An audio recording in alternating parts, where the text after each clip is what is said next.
mõne aja tagant tuleb mõni tuttav tarkvaraarendaja, kes küsib, et Jaak, tead sa mõnda disainerit, kes aitaks UX-i või UI teha. Ma ei tea, et kedagi, kes oleks saanud mingi 6 või 2 palgatud ruttu endale vajadusel inimese.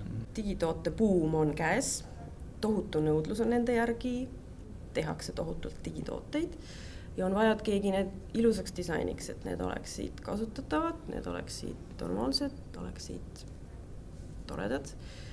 Tohutu põud on headest disaineritest. Ma tegelikult olin progeja kunagi. Ma tegin nii koledaid asju, et siis ma ükspäev vaatasin, et teeks mõne nendest koledatest asjadest ilusaks. Ja siis vaatasin, et juba ilusad asjad tulevad. Mis tulevik toob?